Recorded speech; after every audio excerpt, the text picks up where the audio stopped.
안녕하십니까. 감사스마일입니다. 2022년 5월 25일 아침 방송 즐겁게 보겠습니다. 오늘 좋은 글은 오늘 죽을 것처럼 행동하고 영원히 살 것처럼 배워라. 마하트마 간디. 오늘 감사스마일도 열심히 배울 수 있도록 하겠습니다. 오늘 방송할 주제는 제가 지난주에 한번 이야기 드렸었던 그 다주택자 종부세 관련해가지고 더불어민주당 정책위원회에서 보도자료를 관련해 발표를 했는데 제가 이거를 보지 않고 제가 방송을 했어요. 그러다 보니까 여기에 숨은 다른 의미가 있더라고요. 그래서 그거 관련해가지고 오늘 한번 이야기 드려볼 수 있도록 하겠습니다. 준비되셨죠? 시작합니다. 불합리한 다주택 종부세 기준 변경, 부동산 4법 발의라고 이야기를 했는데 제가 핵심적인 내용만 제가 이야기 드리겠습니다. 조세 특례 제한법과 소득세법 개정안을 발의를 했고, 그 다음에 임대차 3법이 안착하는데 기여를 하겠다. 그리고 가장 중요하게 이야기했던 다주택 종부세 과세 기준액을 현행 6억 원에서 1주택 종부세 기준과 같은 11억 원으로 상향하는 종합부동산세법 개정안도 발의하겠다라고 지금 이야기를 했는데, 제가 이걸 갖다가 보면서 많은 생각을 했습니다. 정말 민주당이 좀 달라지려는가 보다라고 생각을 했는데, 그게 아니었더라고요. 그래서, 주요 내용은 제가 방금 이야기했던 것처럼, 첫 번째로 무주택자를 위한 전월세 공제 확대 방안이 있고, 착한 임대인 보유세 감면이라든지, 저가 다주택자, 고가 1주택자 조세 형평성 문제 개선. 이런 부분에 있어서 이것만 보게 되면, 정말 다주택자 종부세를 갖다 완화하려는가 보다라고 생각을 했어요. 저는 정말 이걸 갖다 보지는 않아가지고, 토요일날 제가 방송을 했는데 이게 금요일날 발표를 했더라고요. 그래서 그것만 보면서 이제 저도 이제 순진하게 민주당의 이런 이야기를 갖다 믿었었는데, 제가 이 안을 들여다 보니까 정말 충격적인 이야기가 있었어요. 공정시장가액이라 그래가지고 그게 이제 대통령령으로 진행되는 게 있는데, 그거를 이번에 이제 개정안에 대통령령으로 정하는 100분의 10이라든지 이런 것들을 아예 그 부분에 있어가지고 이제 지금 이거는 이제 월세니까 이거 아니고, 죄송합니다. 여기 있네요. 여기 이제 종합부동산세 일부 개정 법률안 해가지고 공시가격 금액이 11억을 초과하는 자, 6억을 초과하는 자, 2주택 이상 11억을 초과하는 자 이렇게 쭉 되어 있는데, 제가 이걸 말씀드리려는 게 아니라 이제 이게 다 신설되는 거고, 이제 여기 금액의 부동산 시장의 동향과 재정 여건 등을 고려해서 100분의 60부터 100분의 100까지 이 대통령령으로 정하는 공정시장가액 비율을 곱한 금액으로 한다. 이렇게 이야기를 했는데 이게 없어졌어요. 그러니까 쉽게 말해가지고 이걸 빼버렸습니다. 그렇기 때문에 제가 생각했을 때 이제 11억이 넘어가게 되면 다주택자들의 그런 종부세는 완화되는 게 아니라 더 증가한다. 라는 말씀을 오늘 드리려고, 제가 이 부분에 있어가지고, 저도 이제 방송을 했는데, 이제 다주택자 똘똘한 두 채 관련해가지고 이제 앞으로 괜찮아질 것 같다라고 했는데, 물론 이제 이게 아직 통과되진 않았지만, 민주당이 지금 다수당이다 보니까, 여소 야대다 보니까, 제가 생각했을 때 이렇게 될 가능성이 상당히 높을 것 같다. 그렇다고 하면 이제 이런 시장에 또 이런 혼란이 또 야기될 것 같고, 더 나아가서, 임대인들은 또 이런 것들을 임차인에게 또 전가할 수도 있겠다라는 생각이 저는 듭니다. 그래서 이 부분에 있어서 아직 결정되지는 않았는데, 이거를 제가 보면서, 참, 역시 민주당은 기대를 저버리지 않는구나, 라는 생각이 들었습니다. 그러니까, 저는 정치적으로 이야기를 드리고 싶진 않은데, 저도 이제 정치적인 이야기를 갖다 하고 싶진 않아요, 제 방송에. 그런데 제가 이걸 보면서, 역시 그렇구나라는 생각이 들었습니다. 그래서, 어떻게 보면 이것만 본다고 하면 정말 뭔가 좀 달라지는 법안이 나온가 생각을 했는데, 그 안을 들여다보니까 아니었습니다. 그래서 어떻게 보면 1주택자라든지 다주택자들이 더 이제 이게 만약에 통과된다고 하면 11억까지, 그러니까 11억 원까지는 이제 쉽게 말해가지고 이제 종부세의 부담이 없겠지만 11억이 넘어가게 되면 상당히 6억까지밖에 이제 공제가 되지 않기 때문에 똑같다. 아니면 더 많아지는 거죠. 이제 공정시장가액이 이제 95%에서 이제 100%로 된다고 하면 대통령령으로 이제 이걸 진행을 못하기 때문에 이 부분에 있어서 1주택자도 그리고 다주택자도 아마 이제 세금적인 이런 부담은 더 커질 것 같다라는 말씀을 오늘 드리고 싶어가지고 이야기를 드렸고요. 관련해가지고 일단 뉴스이스의 이승재 기자님의 기사하고 이제 또 김혜지 기자님의 기사를 토대로 좀 간단하게 좀 이야기 드려볼 수 있도록 하겠습니다. 일단 종부세법, 종부세 공정가액 비율을 내리려는 윤정부, 그러니까 윤석열 정부에서는 공정가액 비율을 내려가지고 일단 종부세라든지 재산세를 완화시키겠다고 하는데 야당 민주당에서는 이제 이거를 폐기를 하는 걸로 해가지고 지금 법안을 상정을 했습니다. 그래서 이런 부분에 있어가지고 이제 기사를 요약해드리면 공정시장가액 제도가 폐지 담겨 있고 이게 과연 실효성이 될까? 2020년 수준으로 세부담 인하 계획에 차질이 생기면서 기재부에서는 완화 방법을 다양하게 지금 조율을 하겠다라고 지금 이야기를 합니다. 그래서 제가 생각했을 때 일단 1세대 1주택자에 대한 종합부동산세 부담은 2년 전 수준으로 되돌리는 방안과 그리고 다주택자들 또한 재산세라든지 종부세를 갖다가 조금 완화시킬 것 같다라고 지금 이야기를 했는데 일단 야당에서 방금 전에 제가 이야기 드렸던 지금 임대사법, 그러니까 부동산 사법 발의를 갖다 했습니다. 그러니까 무주택자 전월세 공제 확대라든지 불합리한 다주택 종부세 기준을 변경한다는 이 사법을 갖다 발의를 했는데 이 부분에 있어서 지금 정부라든지 야당에서 생각이 너무 다르다라는 말씀을 좀 드리면서 거대 야당이 반대하게 되면 주택 보유세 과세 기준이 되는 공시가격을 2020년 수준까지 내려가는, 그러니까 쉽게 말해서 완화시키기는 어렵고 차선적으로 염두에 두고 있는 공정시장가액 비율 하향 조정도 야당에서는 지금 폐기를 주장하는 상황이기 때문에 과연 이게 어떻게 진행될 것인지 참 궁금하기도 하면서 이 부분이 6월 1일 전에 이게 통과가 될 것인가 아니면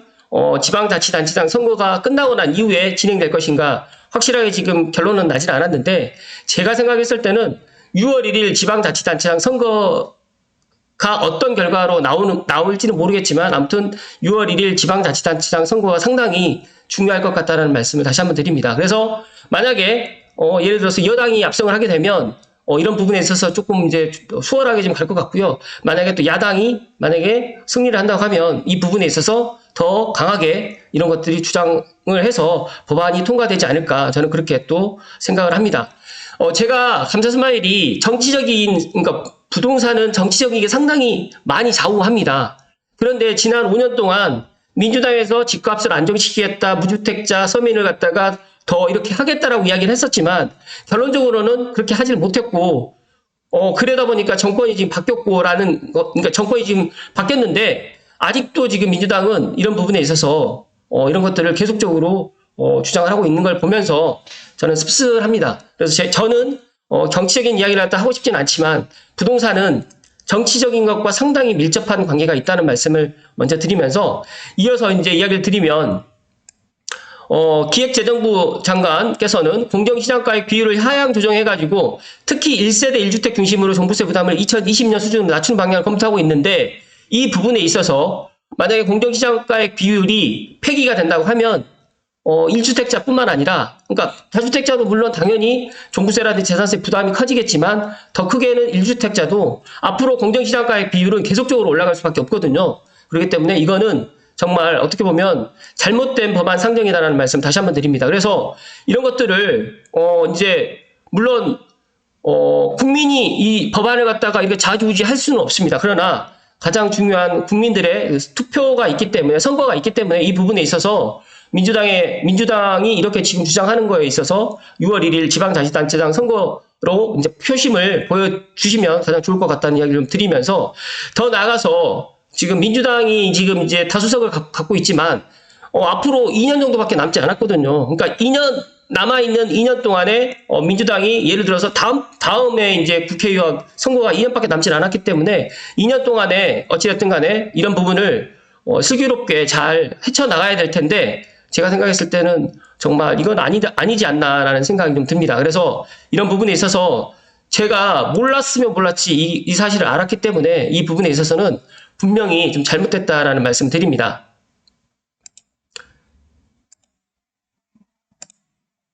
제가 조금 강하게 좀 이야기 드렸는데요. 물론 제 방송을 갖다가 무주택자분들도 보고 계실 거고 다주택자분도 보고 계실 텐데 이 부동산 보유세 이 관련해가지고는, 예를 들어가지고 이렇게 생각하시면 됩니다. 집이 있는 사람들만 세금을 갖다 내는 게 만약에 이게 정상적인 이런 게 된다라고 하면 이 다주택자뿐만 아니라 집을 갖고 있는 1주택자까지도 피해를 갖다가 이렇게 받기 때문에 이 피해가 주택을 갖고 있는 사람들이 본인들의 임대인이 피해를 갖다가 이거를 갖다 임차인에게 전가를 하기 때문에 문제가 되는 거거든요. 그렇다고 하면 이 부분에 있어서는 민주당에서 왜 이렇게 이야기를 했을까? 그러니까 민주당에서 저는 이 종부세 완화를 갖다 다주택자, 그것도 폐다주택자를 갖다가 6억에서 11억으로 상향을 했을까? 저는 상당히 의구심을 가졌는데 선거 때문에 이렇게 이야기를 했을까라고 생각을 했는데 선거가 아니라 윤석열 정부에서 이 공정시장가액을 갖다가 관련해가지고 이거를 갖다 변경을 해서 완화를 시킬 수 있기 때문에 먼저 이 공정시장가액 비율을 자체를 폐지를 해버리면서 이걸 가지고 이제 어떻게 보면 자기네들이 먼저 이렇게 지금 움직이지 않았나 생각을 합니다. 그래서 제 방송을 갖다 보시는 분들 중에서 이게 나하고 무슨 관계가 있느냐라고 생각하시는 분도 계시겠지만 이거는 정말 제가 생각했을 때 앞으로 이 부동산 정책이라든지 또 윤석열 정부가 이제 본인들의 그런 그 부동산 정책을 펴나가는 데 있어서 상당히 이게 만약에 통과된다고 하면 상당히 힘들어질 것 같다라는 말씀을 다시 한번 드리고요. 여러 이제 기획재정 관계자는 여러 가능성을 살펴봐야겠지만 아직까지 이게 통과된 게 아니기 때문에 이 부분에 있어서는 뭐 지금 단정지어 말씀드리기는 어렵다라고 좀 이야기를 했습니다. 그래서 현재 종부세 부담을 낮추는 방안들을 검토하고 있고요. 부처 간 조율을 거쳐서 구체적인 발표 시기라든지 방안을 구체할 것이라고 덧붙였습니다. 이어서 뉴스원의 김혜지 기자님의 기사를 조금 더 살펴드리면 올 종부세 부담이 2020년 수준 되돌린다. 이달 발표를 검토하고 있는데 공정시장가액 비율 75%면 가능하다. 그냥 공시가 조정은 국회 사안이다. 라고 지금 이야기를 합니다. 이거 관련해가지고 제가 앞에서 이야기 드렸던 것처럼 정부가 발표한 보유세 부담 완화 대책은 2021년 공시가격 적용 핵심이었는데 이게 공시가격이 완화되지 않고 공시가격이 상당히 세게 지금 나왔었습니다. 그러다 보니까 이거를 지금 현재 윤석열 정부에서 이 부분에 있어서 이거를 변경을 시킬 수가 없거든요. 그러다 보니까 이제 공정시장가액을 갖다가 그러니까 공정시장가액 비율을 갖다 75% 정도로 낮춰가지고 이걸 갖다 하겠다라고 했는데 이게 지금 이제 민주당에서 방금 제가 말씀드렸던 부동산 3법 발의를 해서 이 공정시장가액 비율을 갖다가 아예 법안을 갖다 삭제하는 걸로 지금 이야기를 하다 보니까 이 부분에 있어서 정말 모르시는 분들은 그냥 모르시고 넘어가시겠지만 제가 이걸 알고 난 이후에는 이 부분에서 상당히 이제 문제가 될 것 같다라는 말씀 드립니다. 그래서 제가 생각했을 때 1주택자 종부세 부담을 어떻게 줄일지는 이제 국회라든지 여야 정부 해법이 약간씩 다른 부분이 있지만 다주택자들이 지금 양도세 완화 때문에 이제 시장에 이제 물건을 갖다 내놓으면서 여러 가지로 시장이 지금 움직임을 갖고 가는 이 가운데서 이 부분에 관련해가지고 이런 법안 때문에 여러 가지로 문제가 되지 않을까 저는 그렇게 예상을 합니다. 그래서 이 부분에 있어서는 정부에서 이제 보유세 완화 조치를 이달 말 발표하는 민생 안전대책에 담는 방안을 검토하고 있는데 과연 이제 다음 주 수요일 정확하게 말씀드리면 일주일 후가 6월 1일 지방자치단체 선거가 있고 또 이제 일주일도 채 남지 않은 그 5월 마지막 주가 되는데 이 부분에 있어서 과연 어떠한 대책이 나올지 좀 그런 부분에 있어서 상당히 걱정과 우려가 좀 되면서 정부 입장에서는 아직까지 올해분 주택 보유세 완화를 논의할 시간적인 여유가 남아 있고요. 재산세 확정고지는 7월이고 이제 종부세 확정고지 12월에 이루어지기 때문에 제가 판단했을 때는 6월 전에, 그러니까 7월 전에는 아마 어떤 식으로라도 결론이 나지 않을까 저는 그렇게 예상을 합니다. 감자 스마일이 물 한 잔 마시고 오늘 마무리 지을 수 있도록 하겠습니다.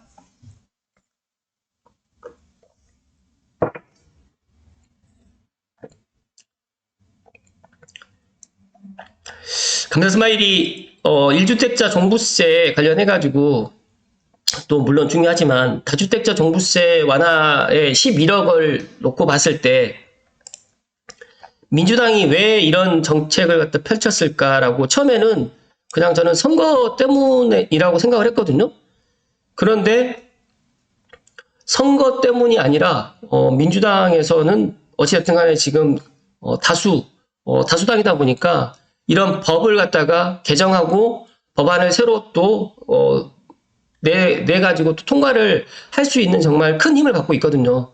그래서 저는 정치를 갖다가 모르시는 분들이 나오고 정치하고 상관이 없다라고 이야기를 하는데, 감사 스마일은 정치적인 거에 여당과 야당을 갖다 놓고 봤을 때 저는 여당 편도 아니고 야당 편도 아닌데, 이런 정책을 갖다가 내세웠을 때는 분명히 그런 어떤 당의 그런 이익이 있었을 때 이런 정책을 갖다 펴는 거고, 국민들을 바라보면서 정책을 편다라고 이야기를 하는데, 제가 부동산으로 놓고 봤을 때는 국민들을 위해서 정책을 펴는 게 아니라 어떤 표를 얻기 위해서 정책을 펴는 것 같습니다. 감사 스마일이 정말 이런 부분에 있어서 많은 분들이 근면성실하게 열심히 사시는 분들이 많기 때문에 정치에 나는 관심이 없다라고 생각하시는 분들이 더 많겠지만, 정말 제 방송을 들으시는 분들만이라도 정치에 좀 관심을 가져야 된다. 정치하고 내가 삶을 살아가는 거하고 상당히 밀접한 관계가 있다는 말씀을 끝으로 드리면서, 제가 더 강하게 이야기를 드리고 싶지만, 저도 이제 부동산을 하는 사람이다 보니까 여기까지만 오늘 이야기를 드릴 수 있도록 하겠습니다. 아무튼 각자가 과연 민주당에서 이런 정책을 갖다 펼쳤을 때, 부동산 4법을 발의했을 때 과연 서민, 그다음에 국민을 위해서 이런 법안을 갖다 발의를 했는 건지, 아니면 선거를 생각해서, 아니면 더 나은 자기네들 당의 이익을 위해서 이런 정책을 펼쳤는지 각자가 한번 생각을 한번 해보시고요. 저는 새로운 정부가 지금 야심차게 이제 출범해가지고 열심히 일을 하려고 하는데, 자꾸 이제 민주당에서, 야당에서 이제 이렇게 말 그대로 이제 다수당이다 보니까 이런 것들을 좀 약간 방해를 좀 놓지 않나라는 그런 개인적인 생각을 갖습니다. 그러지 않았으면 좋겠지만, 그러나 정치는 또 제가 이야기한 대로도 되질 않을 거라고 생각을 하기 때문에, 제 방송 감사 스마일 TV를 애청하시는 분들만이라도 현명하게 좀 내가 인사이트를 좀 갖고 신문 기사만 보고 그냥 이런가 보다라고 판단하지 않았으면 좋겠다라는 말씀을 끝으로 드리면서, 아무튼 지금 나와 있는 이런 종부세라든지 재산세가 이제 6월 1일 날 결정이 되지만, 재산세 고지가 나오는 7월 전에 아무튼 저는 5월 말까지는 결정이 나지 않을 것 같고요. 6월 달 중에 6월 1일 지방자치단체장 선거가 끝난 이후에 아마 이런 것들이 논의가 되지 않을까라는 생각을 갖습니다. 끝까지 오늘 시청해주신 감사 스마일 TV 애청자분들께 다시 한번 감사드리고요. 감사 스마일이 정치적인 이야기를 갖다 드리려고 한 건 아니지만, 아무튼 오늘 정치적인 이야기를 조금 드려서 죄송하고요. 아무튼 오늘 하루도 건강하시고 행복한 하루 되십시오. 고맙습니다.